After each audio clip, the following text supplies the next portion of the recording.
사무엘상 30장입니다. 사무엘상 30장.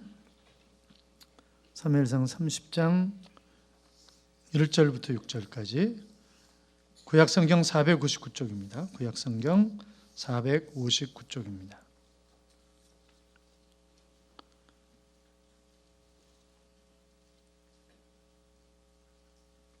사무엘상 30장 1절부터 6절까지. 사무엘상 30장 1절부터 6절까지. 교동합니다. 1절 제가 있습니다. 다윗과 그의 사람들이 사흘 만에 시글락에 이른 때에 아말렉 사람들이 이미 네겝과 시글락을 침노하였는데 그들이 시글락을 쳐서 불사르고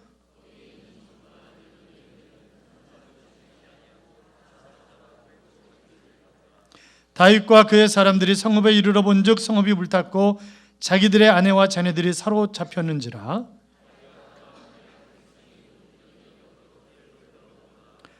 다윗의 두 아내 이스라엘 여인 아히노암과 갈멜 사람 나발의 아내였던 아비가일도 사로잡혔더라.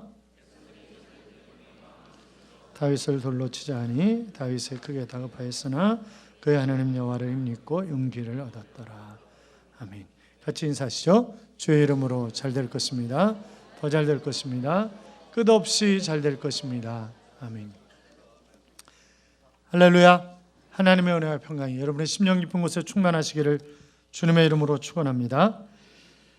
세상이 무섭게 변하고 있죠. 그런데 이 변화되는 세상에서 살아남는 놈은 강한 놈도 센 놈도 아니고 변화에 잘 적응하는 놈이다 하는 그런 얘기가 있습니다.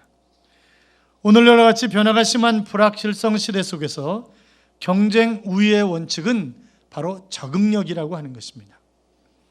성공 기술 중 필요한 것도 적응력이고 적응력이 뛰어난 사람들이 어느 분야에서든지 살아남는다는 거죠. 회사에서도 적응력이 뛰어난 사람들이 빨리 승진을 하고 성과를 거두는 것을 볼 수 있고 군대에서도 역시 적응력이 뛰어난 사람들이 인정을 받는 거죠. 학교에서도 적응력이 뛰어난 학생들이 성공적인 학교 생활을 하게 되는 것입니다. 운동선수도 마찬가지죠. 외국인 선수들을 수없이 보았던 김인식 원로 야구 감독이 외국인 선수로서 한국 무대에서 성공한 그런 선수들의 공통점이 있는데 그 공통점이 뭐냐면 바로 한국 문화와 한국 야구에 잘 적응한 그런 사람들이다 라고 하는 그런 얘기를 했습니다. 이것은 비단 우리나라뿐만이 아니라 미국의 메이저리그도 마찬가지, 다 마찬가지죠. 우리가 잘 아는 유현진이나 강정호나 지금 부상당했습니다만 그들이 그 성공적인 신화를 써내려갈 수 있었던 이유도 물론 실력이 좋지만 그러나 그들이 그 변화에 잘 적응하는 능력이 있다는 거죠. 그래서 그런 것들이 그들로 하여금 그 성공을 빨리 가져오게 했다 하는 그런 이야기를 하는 것입니다. 아마 적응에 가장 민감한 것이 기업이 아닐까 생각이 됩니다. 적응력이 떨어지면 기업은 망하는 것입니다. 1960년대 스위스 시계가 전 세계 시계 시장의 90% 이상을 차지했습니다. 그런데 디지털 세계가 나오는데 디지털이 뭐냐? 디지털이지. 그러다가 적응을 못하고 어떻게 해요? 지금 전 세계 시계 시장은 다 뺏겼습니다. 그래서 명품 몇 가지를 제외하고는 8%도 안 되는 거죠. 스위스가 차지하고 있는 비중이. 240여 년의 역사와 전통을 자랑하는 브리타니커는 지구상에서 가장 완벽한 백과사전이라고 했습니다. 그런데 정보와 사회에 적응하지 못하고 도태돼 버렸습니다. 130여 년 전통을 자랑하며 필름 왕국을 만들었던 코닥 필름도 결국 변화에 적응하지 못하고 결국 망해가는 거 아니에요? 일본과 중국이 기독교와 함께 서양 문화를 받아들일 때 우리는 쇄국전쟁으로 나간 것 때문에 결국 일본의 밥이 되고 말았습니다.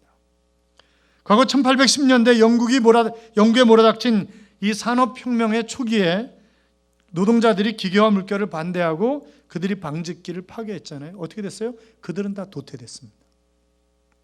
자, 그러니까 내가 변화에 적응하지 못하면 그럼 도태되는 것입니다. 살아남지 못하는 거죠. 세상은 무섭게 변하고 있습니다. 컴퓨터의 성능은 18개월마다 배로 좋아진다 그러죠. 또 인류 지식의 연평균 복합 성장률로 볼 때 매년 10% 이상 성장하는데 그래서 8년에서 9년이면 2배로 성장한다. 그러니까 2050년이 되면 우리가 알고 있는 지식의 40~50배는 더 많이 알게 된다는 것입니다. 물론 40~50년 후에 살아있을 사람이 얼마나 있는지는 잘 모르겠는데 하여튼 40~50년이 지나면 2050년이 되면 우리가 가지고 있는 지식의 40~50배는 더 많이 알게 된다라고 하는 것입니다. 컴퓨터의 저장 용량은 1년마다 2배씩 증가한다고 그러죠. 그래서 처음에는 킬로바이트로 측정되었던 하드 드라이브는 이제 기가바이트, 테라바이트로 얘기를 합니다. 그리고 페타바이트, 엑사바이트로 이야기할 날이 멀지 않았다고 하는 것입니다. 고도의 지식을 요하는 그런 일자리는 인공 컴퓨터가 자리를 대신하는 것이고 단순한 그런 노동은 로봇가 이미 사람들의 자리를 대신했습니다. 그렇잖아요. 사랑하는 여러분, 그러나 하나님의 자녀인 우리는 뛰어난 적응력으로 무섭게 변하는 그런 세상을 주도할 뿐만이 아니라 더 좋은 미래를 만들어가는 역사의 주인공들이 될 줄로 믿습니다. 오늘 본문은 절망과 위기 속에서 다시 일어나는 그런 용기 있는 삶을 소개하고 있는데 바로 주인공은 다윗입니다. 다윗은 목동이었잖아요.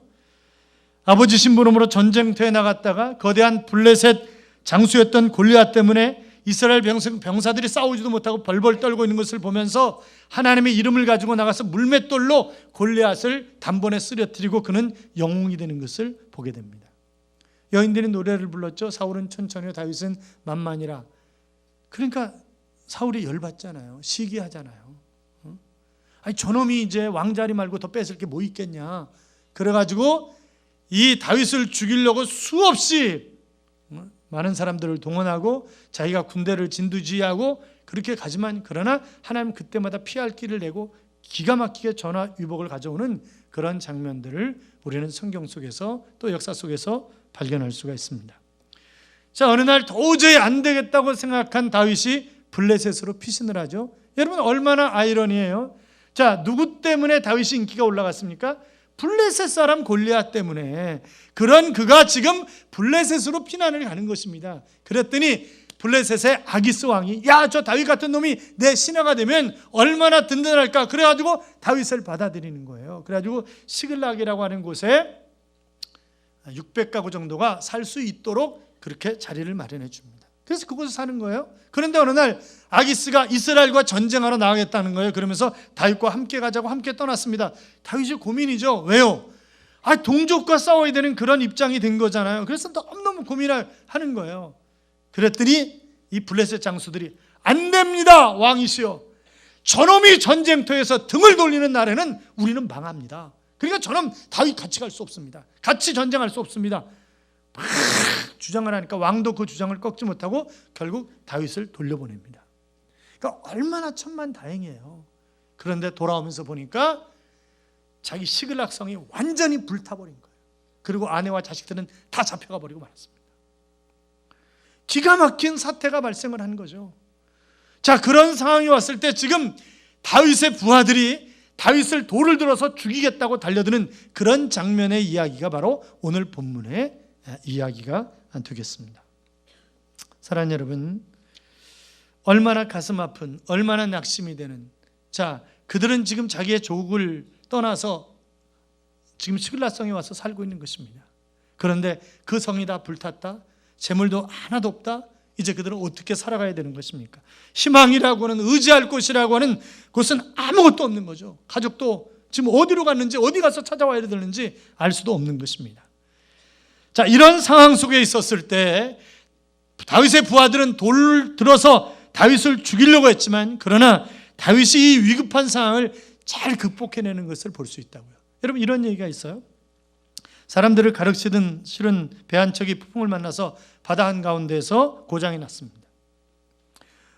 자, 배 안에 있던 사람들이 공포와 두려움 속에서 떨고 있는 거죠. 날은 점점 어두워집니다. 이제 칠흑 같은 밤이 곧 올 것입니다. 야, 빨리 등불 좀 찾아봐. 이래가지고 막 등불을 찾는데 등불을 찾았어요. 그리고 불을 켜니까 사람들이 안도의 숨을 쉽니다. 야, 그래도 불이 있으니까 조금 낫다. 칠흑 같은 밤이 오는 거죠. 그랬더니 한 사람이 불 꺼! 빨리 불 꺼! 야, 이놈아, 불을 왜 끄라 그래? 불 꺼! 그러더니 자기가 확 꺼버립니다, 다 불을. 막 소리를 지르고 조용히 하라고, 조용히 하라고. 그러면서 사방을 쳐다보라고. 그랬더니 저쪽 한쪽에서 희미한 불빛이 보이는 거죠. 저기가 바로 육지라고, 저기가 바로 우리가 저쪽으로 노를 져서 가면 된다. 사랑하는 여러분, 우리의 삶 속에서 우리가 위기를 만났을 때 이 위기를 어떻게 극복할 것인가를 우리가 잘 생각을 해야 합니다. 잠시 등불을 꺼보는 그런 지혜가 필요할 때도 있다고요. 내 고집이라고 하는 등불, 내 욕심이라고 하는 등불, 내 지식이라고 하는 그런 등불을 꺼보면 문제의 해결점이 보일 수도 있다고 하는 것입니다. 삶의 위기를 극복한 사람들의 이야기를 보면 남다른 지혜가 있는 것을 발견하게 됩니다. 그러니까 모든 것이 끝났다고 하는 그 상황 속에서 그는 새로운 꿈을 꾸는 것입니다. 여러분, 위기는 또 다른 기회를 가져오는 것입니다. 그렇기 때문에 우리가 위기가 왔을 때, 절망이 왔을 때 주저앉아 있을 것이 아니라 이 위기 속에서 하나님이 무엇을 하기를 원하신가, 왜 하나님이 나에게 이런 위기를 허락하셨을까, 여기에는 분명히 하나님의 뜻이 있다고 믿고 새로운 꿈을 꾸기 시작해야 하는 것입니다. 자, 6절 보세요. 6절 같이 읽어요. 백성들이 자녀들 때문에 마음이 슬퍼서 다윗을 돌로 치자 하니 다윗이 크게 다급하였으나 그의 하나님 여호와를 힘입고 용기를 얻었더라. 아멘. 자, 보세요. 여자분들 기분 나빠하지 말고 잘 보세요. 여기 보면 다윗의 부하들이 누구 때문에 다윗을 돌로 치려고 했다고요? 조금만 같이 읽었잖아요. 누구 때문에 다윗을 돌로 치려고 했다고요? 자식 때문에. 마누라 때문에? 마누라 때문에요? 여자분들 벌써 얼굴이 노래지고 있어요. 기분 나쁘다고. 누구 때문에? 자식 때문에. 자식과 마누라가 물에 빠지면 남편들이 누구 먼저 건질까요?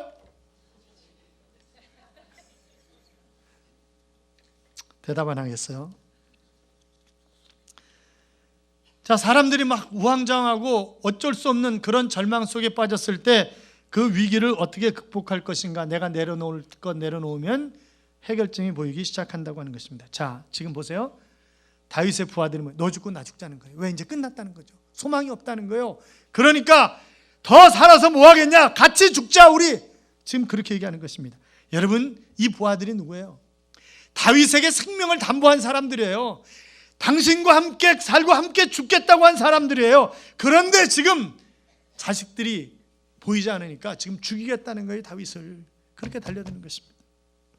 절망하면요, 인간이 절망 가운데 빠지게 되면 앞뒤가 안 보이는 거예요. 뭐가 옳고 그름이 보이질 않는 거예요. 그냥 그때부터는 마구잡이 인생이 된다고요. 그러나 우리나라 속담에 그런 말이 있죠. 하늘이 무너져도 솟아날 구멍은 있다. 그런 말이 있는데, 사랑하는 여러분, 우리가 아무리 힘들어도 우리에게는 하나님이 계십니다. 그렇잖아요. 그 하나님 때문에 얼마든지 우리가 일어설 수 있는데, 다윗은 그래서 이 위기가 올 때 얼른 하나님을 바라보는 것입니다. 그것이 그로 하여금 이 위기를 극복하고 다시 일어서서 멋지게 쓰임받는 그런 왕이 되는 것을 우리가 볼 수 있는데, 그러니까 내가 돌을 드는 부하가 되느냐 아니면 새로운 꿈을 꾸는 다윗이 되느냐, 그것은 내가 어떻게 선택하느냐에 달려있다고 하는 사실을 우리가 분명히 기억해야 합니다. 여러분, 다윗처럼 파란만장한 인생을 산 사람이 어디 있겠어요? 목동에서 왕으로, 실패자에서 성공자로, 승리자로, 그는 천국과 지옥을 왔다 갔다 하는 그런 삶을 수없이 살아온 그런 사람입니다. 내 인생 이제 끝났구나 라고 생각될 그런 위기가 수없이 있었던 사람이 바로 다윗이잖아요. 그러나 그가 한 번도 내 인생 끝났다 그렇게 생각한 적이 있습니까? 없습니다. 왜요? 그는 주특기가 있었어요. 주특기. 여러분, 운동 선수들도 주특기가 있잖아요. 씨름 선수도 그렇고 유도 선수도 그렇고 그 주특기에 걸리면 다른 사람 다 넘어가는 거잖아요. 그 특기에 걸리면. 그런데 다윗의 주특기가 뭐냐? 그의 주특기는 문제가 생기면 얼른 하나님께로 달려가는 것이 그의 주특기였습니다. 뭐가 주특기라고요? 하나님께 달려가는 것입니다. 로마서 15장 13절에 보시면 소망의 하나님이 모든 기쁨과 평강을 믿음 안에서 너희에게 충만하게 하사 성령의 능력으로 소망이 넘치게 하시기를 원하노라. 아멘. 하나님이 어떤 하나님이시라고요? 소망의 하나님이시라고요. 넬슨 만델라가 이런 얘기를 했어요.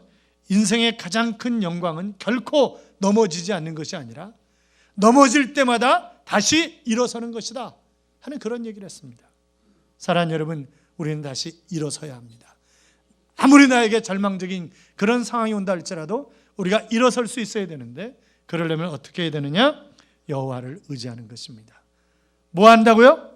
여호와를 의지한다고요. 여호와를 의지한다고요? 그것이 바로 다윗의 위대한 면이라고요. 하나님을 의지하면 혹시나 해결되지 않을까? 아니, 그게 아니라 하나님을 의지하면, 하나님께로 달려가면 내 문제는 반드시 해결된다 라고 하는 그런 확신이 있어야 문제 해결함을 받는 것이지, 그렇잖아요. 해결될지도 몰라, 그게 아니라고요. 실컷 기도하고 문 앞 나가면서 어떻게 하면 좋지? 그게 아니라니까요. 그게. 다윗은 어려서부터 많은 전쟁을 치른 사람이었기 때문에 전쟁이 있을 때마다 그는 하나님을 의지했습니다. 아니, 전쟁이 있을 때뿐만이 아니라 내가 부끄러운 죄를 지었을 때도 마찬가지고, 아들이 반란을 일으켰을 때도 마찬가지고, 어떤 상황이 오든지 그가 제일 먼저 한 일은 하나님 앞에 달려가는 것이었습니다. 그때마다 하나님은 그 위기를 탈출할 수 있도록 시온의 대로를 여셨던 것을 우리가 볼 수 있는데, 자, 여호와를 힘입고 용기를 얻었다라고 그랬죠. 6절에. 여러분에게 묻겠습니다. 여러분의 인생에 위기가 닥치면 누구를 의지하십니까? 말로 하나님을 의지한다고 그렇게 대답하고 싶으시죠? 그러나 정말 여러분이 하나님을 의지하냐고요. 여러분에게 어려운 문제가 생기면 제일 먼저 누구에게 전화합니까? 네? 그 내가 제일 먼저 전화하는 사람이 내가 의지하는 대상이라고요. 남편일 수 있습니다. 아내일 수 있습니다. 부모일 수 있습니다. 자식일 수 있습니다. 목회자일 수 있습니다. 그러나 다윗은요, 제일 먼저 하나님께로 달려가는 것입니다. 제일 먼저 하나님 앞에 전화를 하는 것입니다. 그것이 바로 다윗이었어요. 시편 146편 3절 이하에 보니까 방백들을 의지하지 말며 도울 힘이 없는 인생도 의지하지 말지니 야곱의 하나님으로 자기 도움을 삼으며 여호와 자기 하나님에게 그 소망을 두는 자는 복이 있도다 하셨습니다. 사랑하는 여러분, 하나님을 의지하는 사람이 복이 있습니다. 왜냐하면 합력해 선을 이루기 때문에 그렇습니다. 예레미야 27장 10절에도 보면 무릇 여호와를 의지하며 여호와를 의뢰하는 그 사람은 복을 받을 것이라 그랬습니다. 사랑하는 여러분, 위기가 왔을 때, 절망적인 상황이 나에게 왔을 때 하나님께 달려감으로 문제 해결함을 받고 다시 일어서는 하나님의 자녀들이 되시기를 주님의 이름으로 축원합니다. 축원합니다. 우리는 아멘을 너무 안 해요. 오늘 오후에 오는 그 백석대학교 서울지역 부총장이시고 신학부 학장이신 김지수 목사님, 백석대학교 학생들은요 아멘 하면 막 이러고 이럽니다. 제가 세미나 인도하러 갔을 때 보니까 뭐 이거는 뭐 정신없이 아멘해요. 아마 그분이 우리 교회 가지고 놀라실 것 같아요. 아멘을 하도 안 해가지고. 자, 절망 속에서 다시 일어서려면 하나님께 달려가서 뭐 해야 합니까? 하나님께 묻는 것입니다. 하나님 어떻게 해야 할까요? 그걸 하나님께 묻는 거예요. 자, 7절부터 봐요. 7절 8절 같이 읽어요. 다윗이 아히멜렉의 아들 제사장 아비아달에게 이르되 원하건대 에봇을 내게로 가져오라. 아비아달이 에봇을 다윗에게로 가져가매 다윗이 여호와께 묻자와 이르되 내가 이 군대를 추격하면 따라잡겠나이까 하니 여호와께서 그에게 대답하시되 그를 쫓아가라. 내가 반드시 따라잡고 도로 찾으리라. 아멘. 자, 제사장 아비아달에게 에봇을 가져오라 합니다. 에봇은 제사장이 입는 조끼입니다. 그 안에 우림과 둠빔이 있습니다. 그것으로 하나님의 뜻을 묻는 것입니다. 하나님, 지금 쫓아가오리까? 지금 쫓아가면 잡을 수 있는 것입니까? 쫓아가라. 지금 가라. 그렇게 대답을 하십니다. 여러분, 나에게 힘들고 어려운 일이 있을 때마다 우리는 하나님 앞에 물어봐야 합니다. 그것이 바로 다윗의 위대한 점이었다고요. 사무엘하 2장 1절에도 보시면 그 후에 다윗이 여호와께 물어가로되 내가 유다 한 성으로 올라가리이까 여호와께서 가라사대 올라가라. 그렇게 말씀하십니다. 사무엘상 23장 2절을 보면 이에 다윗이 여호와께 묻자와 가로되 내가 가서 이 블레셋 사람을 치리이까 여호와께서 다윗에게 이르시되 가서 블레셋 사람을 치고 그 일 나를 구원하라. 그렇게 말씀하십니다. 자, 그러니까 다윗이 마음대로 행동하는 게 아니에요. 하나님께 꼭 묻는 거예요. 하나님, 올라가리이까? 올라가라. 치리이까? 치라. 그들을 내 손에 붙일 것이라. 하나님 그렇게 말씀하시니까 올라가고 치고 그러는 거란 말이죠. 여러분, 다윗과 사울의 다른 점이 뭐예요? 인간적으로 보면요, 사울이 훌륭한 자는 훨씬 더 많아요. 여러분에게 늘 말씀드렸잖아요. 사울은 성경에 나오는 부인이 2명밖에 없어요. 다윗은요, 이쁜 여자는 다 지 마누라야. 가다가 다 지 마누라 삼는 거예요. 가다가 다 지만 심지어는 뭐 충신의 아내도 뭐 충신도 죽여가면서까지 지 마누라로 삼으니까 다윗이 그런 인간이었어요. 다윗이. 그런데도 사도행전 13장에 보면 다윗은 내 마음에 합한 사람이라. 하나님 그렇게 표현하시잖아요. 왜 그래요? 다윗은 죄를 안 지은 것이 아니라 죄를 지었지만 그때마다 하나님 앞에 가서 회개하고 하나님 앞에 물어보고 어떤 문제가 생길 때마다 하나님 앞에 가서 물어보는 거예요. 하나님은 어떻게 하오리까? 그리고 물어보는 거예요. 사울은요 안 물어봐. 그리고 변명해. 늘. 그게 다른 점이에요. 그래서 역대하 10장 13절에 보시면 사울이 죽은 것은 여호와께 범죄하였기 때문이라 그가 여호와의 말씀을 지키지 아니하고 또 신접한 자에게 가르치기를 청하고 여호와께 묻지 아니하였으므로 여호와께서 그를 죽이시고 그 나라를 이사의 아들 다윗에게 주셨더라. 그렇게 기록하고 있다고요. 성경이. 신접한 여인에게 묻고 하나님께 안 묻는 거예요. 그러니까 하나님 죽여버리셨어요. 여러분 미아리 가서 묻지 마세요. 미아리 가서 묻고 하나님께 안 물으면 죽는 수가 있다니까요. 하나님 사울을 죽여버리셨다고요. 그냥.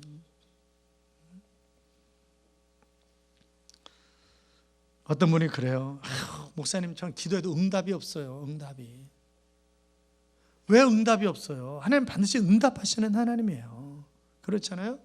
내가 말씀을 듣는 중에 내 문제를 해결해 줄 수 있습니다. 내가 기도하는 중에 하나님이 세미한 음성으로 나에게 응답하실 수 있습니다. 하나님의 응답으로 갈 수 있는 길로 몰아가실 수 있습니다. 그렇잖아요. 하나님이 다른 사람을 통해서 나에게 응답하실 수 있습니다. 내가 성경을 묵상하는 중에 하나님이 응답하실 수 있습니다. 응답은 여러 가지 방법으로 올 수 있어요. 그러나 아무런 응답이 없다고 하는 것은 지금 때가 아니기 때문에 하나님이 기다리시는 거라고요. 내 믿음이 차기까지. 그렇잖아요. 그래서 중요한 것은 하나님께 묻는 것, 그것이 바로 다윗의 위대한 점이었다고 하는 것입니다. 요한복음 10장에 보면 양들은 목자의 음성을 듣는다고 했습니다. 사랑하는 여러분, 우리의 목자 되신 주님의 음성을 듣기 위하여 우리는 끊임없이 하나님께 물어야 합니다. 물음으로 응답받아 다시 일어나는 그런 하나님의 자녀들이 되시기를 주님의 이름으로 축원합니다. 또 우리가 다시 일어설 수 있는 것은 바로 내가 사랑을 베풀며 살아갈 때 다시 일어설 수 있다고 하는 것입니다. 내가 힘들고 어렵지만 사랑을 베풀 때. 자, 11절부터 봐요. 11절부터 13절까지 같이 읽겠습니다.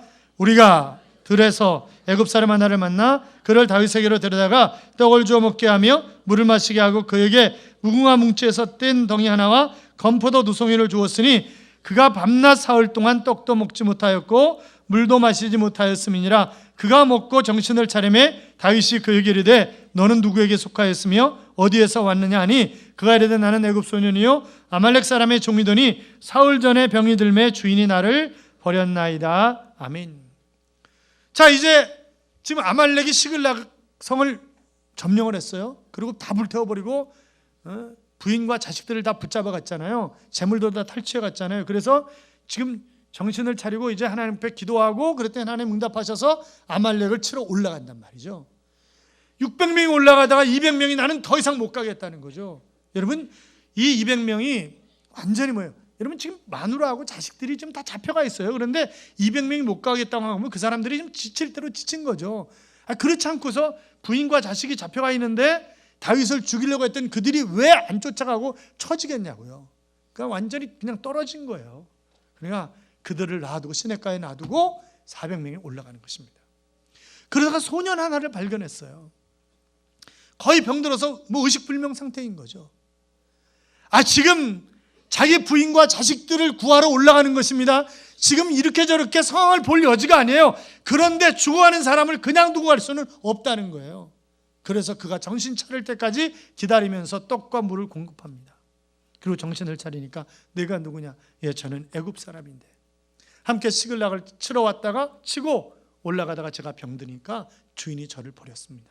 그렇게 얘기를 하는 거죠. 자, 그러면서 나를 죽이지 않겠다고 하나님 앞에 맹세를 해달라. 그러면서 정보를 제공합니다. 지금 아말렉 군대가 어디에 진을 치고 있는 건지 정보를 제공하는 거예요. 그래서 그 정보를 듣고 다윗이 올라가잖아요. 그랬더니 이놈들이 승리에 도취돼가지고 완전 술에 뻗어 있는 거예요. 그러니까 밤에 가가지고 그 아말렉 군대를 쓸어버립니다. 그냥 보세요.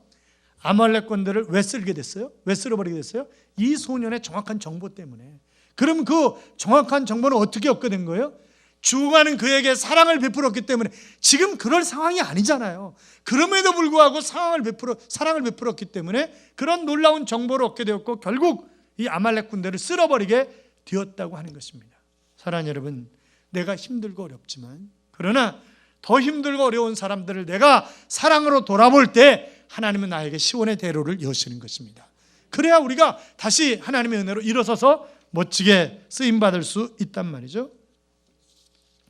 그 어느 목사님이 아버지로부터 유산을 상속받아서 도시 근처에 2,000평의 땅을 구입했습니다. 자그마한 교회를 지어가지고 목회를 하는 거예요. 20년이 지났는데 교회인이 한 30명쯤 되는 거예요. 그런데 갑자기 그 도시에서 약간 떨어져 있는 그 지역이 신도시 지역으로 발표하는 거죠. 그러니까 우리로 하면 별내라든지 뭐 갈멜이라든지 이제 그런 지역에 교회를 개척해서 20년 동안 한 30명 모였는데, 그런데 거기가 신도시가 되고 아파트가 들어서면서 교인들이 막 들어오기 시작하는 거예요. 교인들이 한 2,000명쯤 모였어요. 그러니까 뭐 갑자기 유명인사가 거죠. 갑자기 막 교회가 성장했다고 그러면서 막 여기저기서 설교하라고 부르고 간증하라고 부르고 막 부르는 것입니다. 그런데 몸에 이상이 와서 병원에 갔더니 신장에 문제가 있어서 신장 이식을 하지 않으면 안 된다는 거예요. 이 목사님이 하루는 용기를 내서 동역자라고 하는 제목으로 설교를 하셨습니다. 동역자는 동업자와 다릅니다. 동역자란 하나님의 사람들로 보다 높은 목적을 달성하기 위해서 협동해서 일하는 사람을 동역자라고 얘기를 합니다.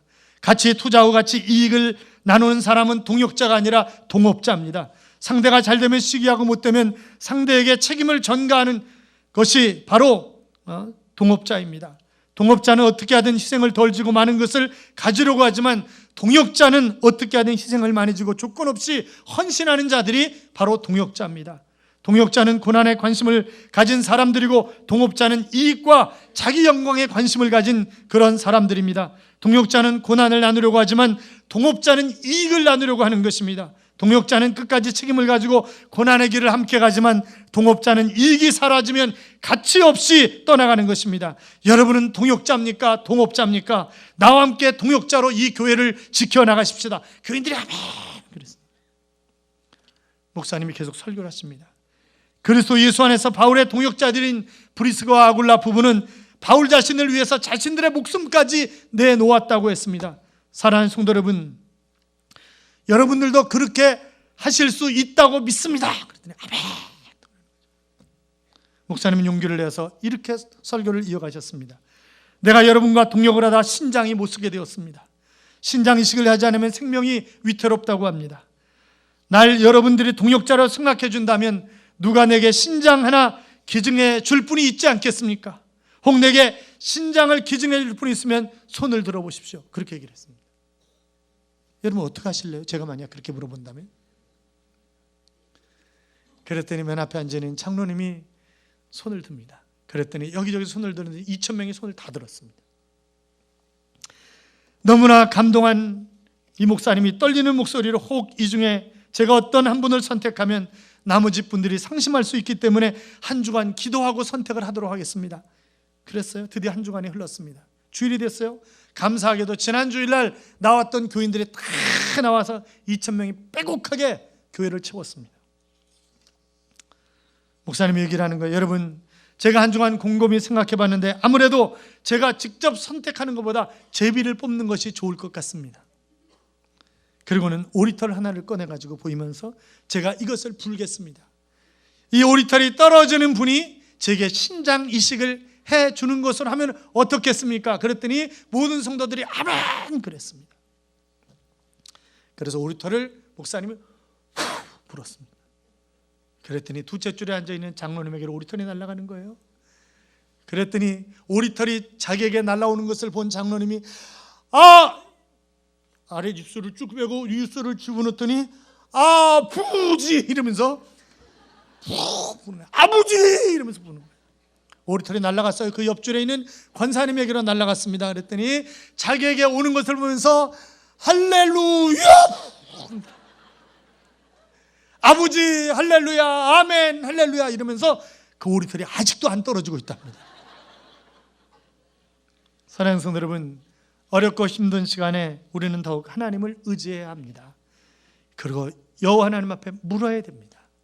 그분이 무엇이라고 응답하시든지 우리는 그대로 순종하고, 그리고 힘들고 어려운 상황에 있다 할지라도 내가 도울 수 있는, 내가 사랑을 베풀 수 있는 사람, 그에게 사랑을 베풀 때 하나님은 멋지게 우리를 일어서게 하셔서 아름답게 쓰임받는 그런 하나님의 자녀가 될 수 있다고 한다면, 사랑하는 제자교회 가족 여러분, 우리 그렇게 해서 하나님께 달려가고 하나님께 물어보고 그리고 사랑을 베풀어서 다시 회복되어 멋지게 쓰임받는 그런 귀한 일꾼들이 되시기를 주님의 이름으로 축원합니다. 기도하겠습니다. 우리가 잡심해서 기도합시다. 우리 다시 일어서서 아름답게 쓰임받는 하나님의 자녀가 될 수 있도록 늘 하나님께 달려가고 하나님께 묻고 그리고 사랑을 베푸는 사람으로 살아갈 수 있도록 같이 기도할까요? 살아계신 하나님 아버지 감사합니다. 요한은